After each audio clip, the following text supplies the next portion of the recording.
Hello दोस्तों, स्वागत है आपका हमारे यूट्यूब चैनल में। आज हम बात करने वाले बायोलॉजी जीके के बहुत ही महत्वपूर्ण क्वेश्चन के बारे में, जो कि हर एक एग्ज़ाम में पूछे जाते हैं। यूट्यूब पे आपको ऐसा वीडियो कभी कहीं भी नहीं मिलेगा, ये सबसे हट की वीडियो। ठीक है, तो आइए शुरू करते हैं आज की इस वीडियो को। तो सबसे पहला जो है क्वेश्चन है, शरीर में की सबसे बड़ी ग्रंथि कौन सी है? तो शरीर की सबसे बड़ी ग्रंथि जो है यकृत, जिसे लीवर कहते हैं। इसे बोलते हैं आंतरिक ग्रंथि। ठीक है, इंटरनल जो ग्लैंड है वो लीवर सबसे बड़ी है। अब बढ़ते अगले प्रश्न की ओर। मनुष्य में मादा जनन अंग से किस हार्मोन का स्राव होता है? तो मादा जनन अंग से जो स्राव होता है वो रिलैक्सिन एक हार्मोन है जो स्राव होता है। ठीक है, अब बढ़ते हैं अगले प्रश्न की ओर। मनुष्य में इच्छी गतियों का नियंत्रण किसके द्वारा किया जाता है? तो मनुष्य में इच्छी गतियों का नियंत्रण मस्तिष्क के जो सेरिब्रम पार्ट होता है उसके द्वारा जो ऐच्छिक गति है, मतलब जैसे चलना हुआ, चलना, घूमना, दौड़ना, ये सब जो ऐच्छिक गतियाँ हैं। ठीक है, ये किसके नियंत्रित किया जाता है? सेरिब्रम द्वारा। अब बढ़ते हैं अगले प्रश्न की ओर। उससे पहले बता दें कि फॉर डेली क्लासेस और स्मार्ट पढ़ाई के लिए क्या करें, हमारे चैनल को सब्सक्राइब कीजिए और बेल आइकन को जरूर दबा लीजिए। ठीक है, दबाना एकदम फ्री है, दबाइए। अब इस वीडियो को लाइक और शेयर जरूर कीजिएगा और इस वीडियो को फेसबुक, इंस्टा पर शेयर कीजिएगा। तो अब बढ़ते अगले प्रश्न की ओर। शरीर का तापक्रम कहाँ नियंत्रित होता है? तो शरीर का तापक्रम जो नियंत्रित होता है हाइपोथैलेमस में नियंत्रित होता है। ठीक है, अब बढ़ते हैं अगले प्रश्न की ओर। अमीबा में भोजन का अंतर्ग्रहण किसके द्वारा होता है? तो अमीबा, पता ही हम लोग को, अमीबा जो होता है क्या होता है? एक कोशिकीय जीव है जो उत्पाद के द्वारा भोजन को जो है अंतर्ग्रहण करता है।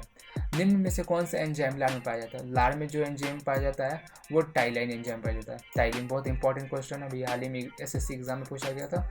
टाइलिन जो होता है कहाँ पाया जाता है? लार में। अब बढ़ते अगले प्रश्न की ओर। वह प्रक्रिया जिसके द्वारा मनुष्य का श्वास ग्रहण करता है, छोड़ता है, उसे कौन सा प्रोसेस बोलते हैं? उसे श्वास बोलते हैं, इंग्लिश बोलते हैं रिस्पिरेशन। ठीक है, रिस्पिरेशन। अब बढ़ते अगले प्रश्न की ओर। ऊर्जा उत्पादन के लिए कोशिका प्राय किसका उपयोग करती है? तो अगर ऊर्जा उत्पादन के लिए कोशिका जो प्राय ग्लूकोज का उपयोग करती है। जब हम भोजन खाते हैं वो जो होता है पहले सबसे पायरुवेट में टूटता है, पायरुवेट से जो है विखंडन होता है, तो विखंडन होने के बाद उस वो ग्लूकोज में, तो ग्लूकोज से आप लोगों को ऊर्जा मिलता है।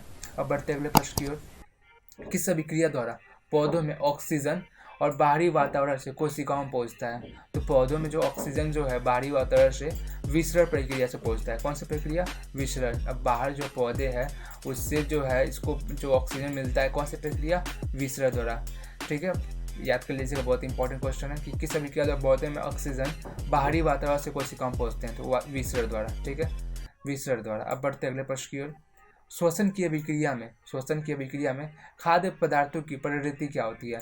तो श्वसन की प्रक्रिया में कब श्वसन करते हैं तो जो हम भोजन खाए रहते हैं वो टूटता है, तो हम कह सकते हैं श्वसन प्रक्रिया में खाद्य पदार्थों की प्रवृत्ति यही होती है कि भोजन को टूटता है। कब श्वसन करते हैं तो भोजन जो पाचन होता है। ठीक है, अब पूछते हैं अगले प्रश्न पे। खाद्य पदार्थों का पौधों में स्थानांतरण का मुख्य रूप से कौन होता है? तो खाद्य पदार्थों का पौधों में स्थानांतरण जो करता है सुक्रोज। ठीक है, सुक्रोज क्या करता है? सुक्रोज जो होता है खाद्य पदार्थों का पौधों में स्थानांतरण मुख्य रूप से करता है। ठीक है, सुक्रोज क्या करता है? जो खाने वाला पदार्थ होता है उसको पौधों में स्थानांतरण करता है। ठीक है, जैसे उसको नाइट्रोजन हो गया, चाहे कोई खाद हो गया, उसको जो है सुक्रोज के द्वारा पहुंचाया जाता है। अब बढ़ते अगले प्रश्न की। एक स्वस्थ मनुष्य का रक्तचाप कितना होता है? तो स्वस्थ मनुष्य का रक्तचाप कितना होता है? 80/120, जिसे इंग्लिश में बोलते हैं ब्लड प्रेशर। क्या बोलते हैं? Blood pressure. कितना नॉर्मल कितना होता है? 80/120, याद कर लीजिएगा आप, 80/120। अब बढ़ते अगले प्रश्न की। मनुष्य के मस्तिष्क की सबसे बाहरी झिल्ली है, तो मनुष्य की सबसे बाहरी झिल्ली कौन सी है? ड्यूरोमीटर। अब बात करते हैं मनुष्य के मस्तिष्क की। तो मनुष्य के मस्तिष्क 3 प्रकार की होती हैं, अग्र मस्तिष्क, पश्च मस्तिष्क और मध्य मस्तिष्क। उसमें जो है इसमें जो है सब जो बात करते हैं सबसे बाहरी झिल्ली जो होती है ड्यूरोमीटर। क्या होती है? ड्यूरामीटर। बहुत इंपॉर्टेंट क्वेश्चन है ये।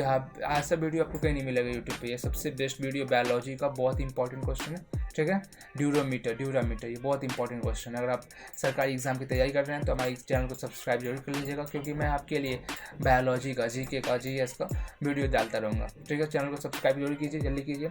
मनुष्य के सूंघने की क्षमता को नियंत्रित करता है, तो सूंघने की क्षमता को नियंत्रित करता है धराड़ेंद्र पाली। ठीक है, धराड़ेंद्र पाली नाम बहुत अजीब है, लेकिन आप इस वीडियो को 2-3 बार देखेंगे याद हो जाएगा। क्या बोलता है? मनुष्य में जो सूंघने की क्षमता नियंत्रित करता है कौन करता है? धराड़ेंद्र पाली। ठीक है, धराड़ेंद्र पाली। इसको आप कमेंट करके एक बार लिख दीजिए कमेंट बॉक्स में, आपको याद हो जाएगा। ठीक है, क्या लिखेंगे? धराड़ेंद्र पाली। तो सूंघने की क्षमता को नियंत्रित कौन करता है? धराड़ेंद्र पाली। मनुष्य में बुद्धि एवं चतुराई का केंद्र है, तो जो बुद्धि जो है वो कौन रहता है, सेरिब्रम। ये जो मनुष्य के मस्तिष्क में पाया जाता है, ठीक है, वो अगर मस्तिष्क में पाया जाता है सेरिब्रम। ये क्या करता है, मनुष्य में बुद्धि और चतुराई के केंद्र होता है। यहीं पे जो आपका नॉलेज होता है, जो आप कभी वीडियो देख रहे हैं उसमें आप याद कर रहे हैं कि मनुष्य में बुद्धि और चतुराई केंद्र कहाँ होता है, तो सेरिब्रम ही से आपको याद करता है, ठीक है। अब बढ़ते अगले प्रश्न की ओर।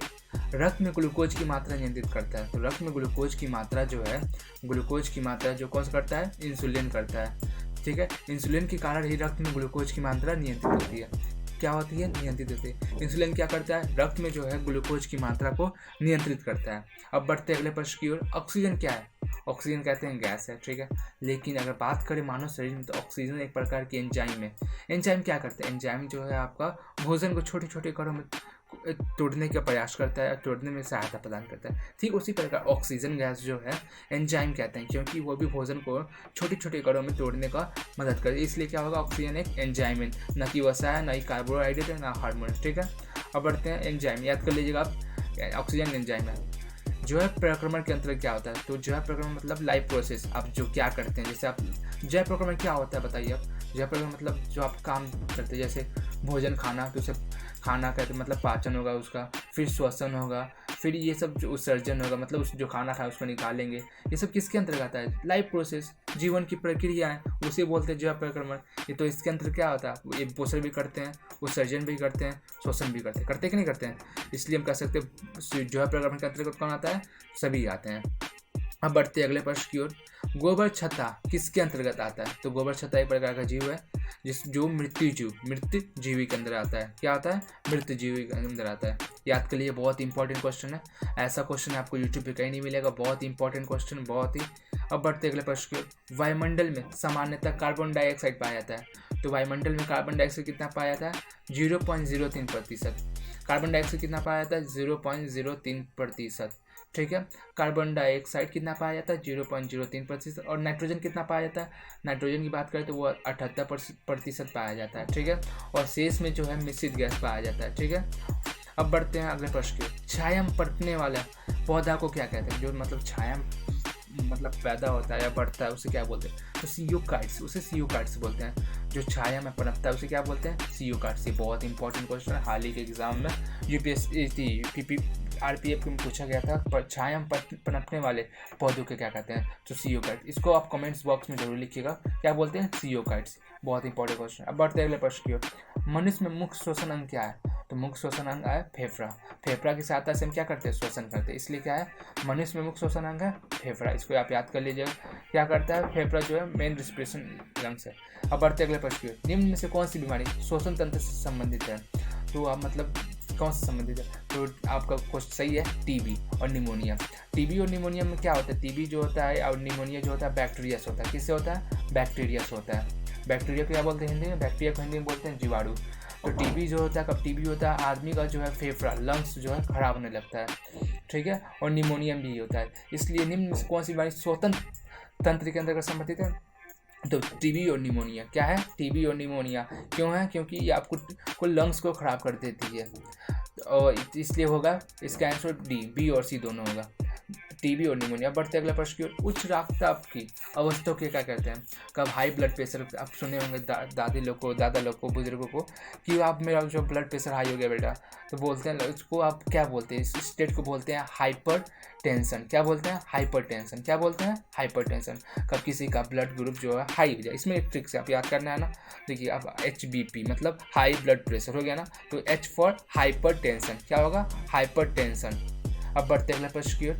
For daily classes and smart prize के लिए हमारे चैनल को सब्सक्राइब जरूर कीजिए और बेल आइकन को जरूर दबाइएगा, क्योंकि एकदम फ्री है, ठीक है। और वीडियो को लाइक करना मत भूलिए, क्योंकि हम आपके लिए ऐसे क्वेश्चन लेते आएंगे। Thank you for watching this video और सब्सक्राइब करना मत भूलिएगा।